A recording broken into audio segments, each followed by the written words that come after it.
So apparently the FBI has been sitting on a tip on Epstein for over 15 years. And who gave him that tip? Hugh Hefner, the founder of Playboy magazine. That is so interesting. It turns out one of his Playboy bunnies was abused when she was younger by Epstein. But the FBI chose not to do anything about it.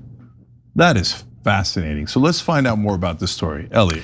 Yeah, so Hugh Hefner, the late founder of Playboy magazine, reportedly informed the FBI that a Playboy Playmate had been sexually abused and trafficked by Jeffrey Epstein and others in his circle. But according to court records, the FBI did sit on that for 15 years, despite Hugh Hefner repeatedly contacting the FBI. Back in 2005, Audra Christensen, then a Playboy model, told Hefner that she was an Epstein survivor and asked that he be the one to reach out to the FBI because he has more status and they would be more likely to take him seriously than her. The details of the alleged abuse appear in a legal complaint against the United States filed by 34 Epstein survivors and was reported on by Miami Herald reporter Julie K. Brown via her Substack column. The court document also said the FBI claimed they would follow up on Christensen's claims, but it wasn't until October 2020 when they actually reached out.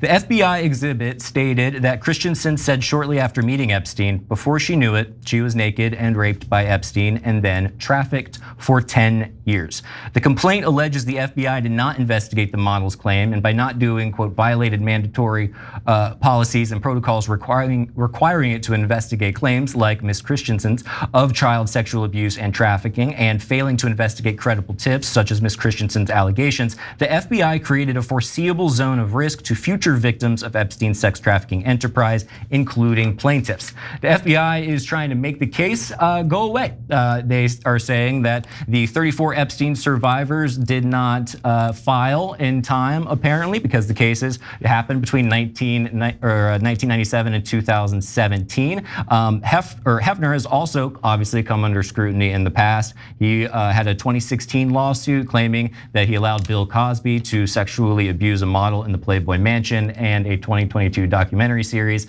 claimed that he actually himself coerced and drugged women at the Playboy Mansion. But this is also not the first time that the FBI allegedly ignored complaints by Epstein survivors. For decades, Epstein raped and trafficked young women and children. As early as 1996, victim Maria Farmer, who worked for Epstein, told the FBI that Epstein was abusing children and had child pornography. FBI reports made public earlier this year show that Ms. Farmer filed complaints against him and his accomplice, Ghislaine Maxwell, and that the FBI not only failed to investigate, but for years failed to acknowledge or act upon Ms. Farmer's complaint. And so speaking with NewsNation, Eric Fudali, a lawyer representing Epstein survivors, said the latest reporting about the FBI ignoring complaints about Epstein in 2005 are devastating but not surprising. Law enforcement has failed Epstein survivors for decades and continues to do so today at the highest level. So Cenk, for as far as I can tell, the word that comes to mind is power, and it seems like this is a great example of the FBI and much of our government and our law enforcement favoring those that have power and wealth rather than actual victims. But what are your thoughts? Yeah, so there's a super important lesson in here about our government. I'm gonna come back to that because I have a personal story about the Playboy Mansion. Okay, so, and it's related to this. So let me start that out by noting that the couple articles I read all mentioned, on the other hand, Hugh Hefner is the real problem. You know, with the Playboy Mansion was a problem and Cosby was a problem. And I was like, okay, I could see that being mentioned in an article, but it does seem like they're also attacking Hugh Hefner for trying to help this woman who was sexually abused when she was a minor, right? Okay, but that's a minor note, right? But then I thought, wait, I know those stories, and what Cosby did was terrible, for example. And so, and then I thought, well, okay, if Hugh Hefner knew about Bill Cosby, and we don't know that he did for a fact, and all the other charges are correct, how bad was what Epstein did to this woman that even Hugh Hefner was like, whoa, and called the FBI several times. Aren't you gonna do something about this? So it's not, and you even put aside the allegations. The Playboy Mansion was not known for over-regulation on sexual dalliances, right? And for the guy who heads the Playboy Mansion to go, no, this is way out of bounds, right? And the FBI was still like, nah, okay. Now, what's my personal story is a kind of a funny part of this, but me and my wife, we like to go to open houses in LA to houses we cannot possibly afford. Shh, don't tell them. Okay, and so we went to this open house in Beverly Hills area, right? And it's close to the Playboy Mansion, and everybody like Playboy Mansion is a well-known house, like all the celebrity guys and stuff, etc. And then we go to the open house, and they're like, "Oh, this was part of the Playboy Mansion facility, right?" And a lot of their guests would stay here. Now, this is before the Cosby scandal, right? And so they took us to different parts, and then they're like, this is the room Bill Cosby used to stay in. And they explained, oh, Cosby would come over all the time and he liked the girls here and stuff. And at the time, we didn't think anything of it, right? Later, when the Cosby stories broke, I was like, oh, that's what was happening in that room. Okay, Whoa. Okay, so man, and those places were spectacular and large and wealthy and had all these women and all that stuff going on. Again, that's why Hugh Hefner going ballistic over what happened to this Playboy model is really interesting. Now, most interesting is the FBI reaction, obviously. So I'll give you a timeline here. Hefner reports this in 2005. Epstein is arrested in 2006. The FBI knows this information about him, chooses not to investigate. And then in 2008, they do a plea deal that was basically a slap on the wrist. They have overwhelming evidence that this guy is involved in a huge, criminal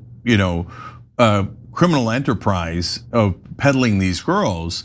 We cover that story because we're ancient and have been around since the beginning of time.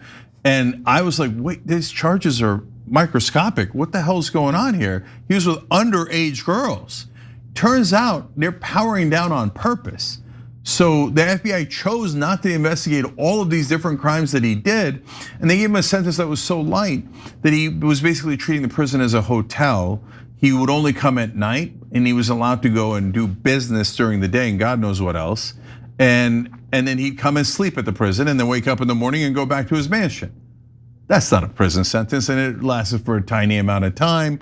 And by the way, the guy who made that deal with him, the prosecutor at the time, just happened to become the Secretary of Labor for Donald Trump in his first term, Alex Acosta, even though he doesn't know anything about labor. What a coincidence that the guy who did the sweetheart deal for Epstein winds up becoming a cabinet secretary. Now, back to the timeline, you get the slap on the wrist in 2008.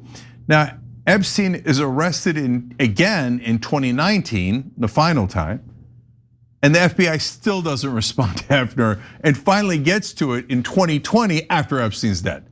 And then at that point, they're like, oh, well, you know what? I guess he committed suicide in prison, and so now we don't have to investigate it. Yeah, they're saying that, and they're also going, oh, well, also you didn't file in time. It's like, well, you had 15 years to actually look into these claims, and you never once did that. There's also this week, a federal judge is threatening to basically follow through with contempt proceedings for Department of Justice lawyers who are still not releasing documents related to Epstein or explaining all of the redactions that they made originally. And he's basically going, I'm gonna ruin your careers because you need to be forthright and we need to actually get some justice going on here. So I think this story is something that might have happened, throughout the past 25 years, but it's clearly still going on every day, and it's pretty gross. And to your point about how bad could Epstein possibly be if Hugh Hefner is the one who's basically reporting it. Yeah, also Epstein has also not said nice things about Trump. So you could also ask how bad does Trump have to be for Epstein to go, hey, this guy doesn't have a good cell in his body. But all of this, I think, is about power structures, and it's just another example of how victims get screwed over time and time again because powerful people have deep pockets. Yeah, I want to be clear. I think our government doesn't work for us. So that's the FBI purposely not just not investigating, guys. Think about the ramifications of that. They know that Epstein is raping underage girls, and they let him do it for decades. Meanwhile, the CIA did a deal with Epstein all the way back in the 1980s during the Iran-Contra affair. Epstein basically laundered one of the planes that they were using to bring drugs in, and he bought it for Victoria's Secrets, and the owner of Victoria's Secret was his benefactor, and the Israelis were involved, of course. Okay, but the important part of that is the CIA definitively knew who Epstein was and that he was doing nefarious things. The FBI knew and chose not to investigate him. Did the CIA tell them not to investigate him? Probably, but it doesn't really matter, because what matters most is our government collectively allowed Epstein to rape underage American girls for decades, and they've been covering it up to this day. So who does our government actually work for? Because it definitely doesn't work for us, and that's pretty haunting.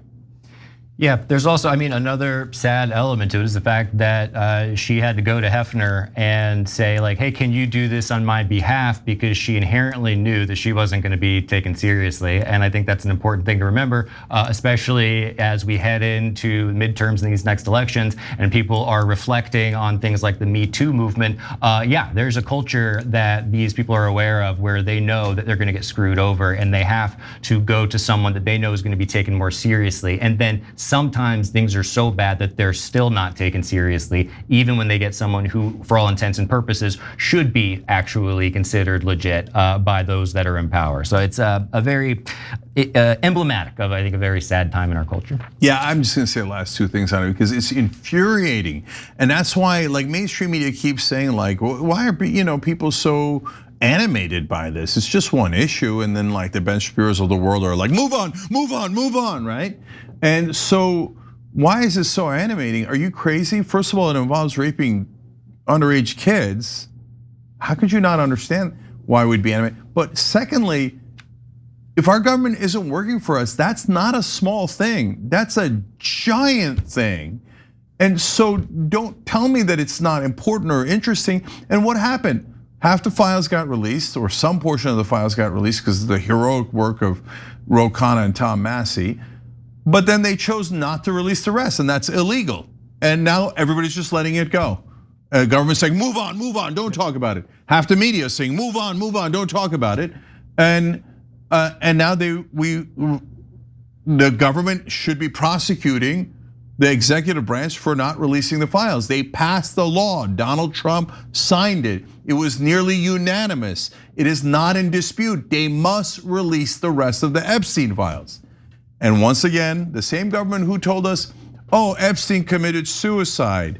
It was just a coincidence that the guards were on break, the video cameras weren't working in the hallway, and there was two different sets of nooses that he was using to kill himself. The one he used to kill himself, the one he left behind. Because sometimes you got a Tuesday noose and a Thursday noose, Yeah, Go into the closet and pick one up.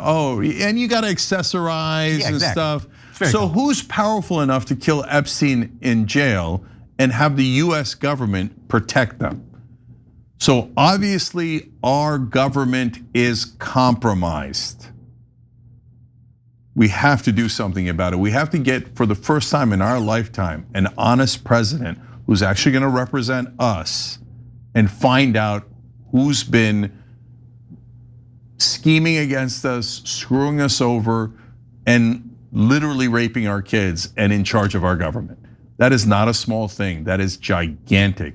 So no matter how much the press and Trump and the people in power want us to forget about the Epstein files, we're never going to forget. Okay, we're out of time. Thank you so much, Elliot, really appreciate it, and thank you for staying over to do this with us. Now you are part of, now you're in trouble because you're part of the people who started a political revolution. Oh, heck yeah, I've been being accused of that for a while. Let's do it, y'all. So that's very exciting. Every time you ring the bell below, an angel gets his wings. Totally not true, but it does keep you updated on our live shows.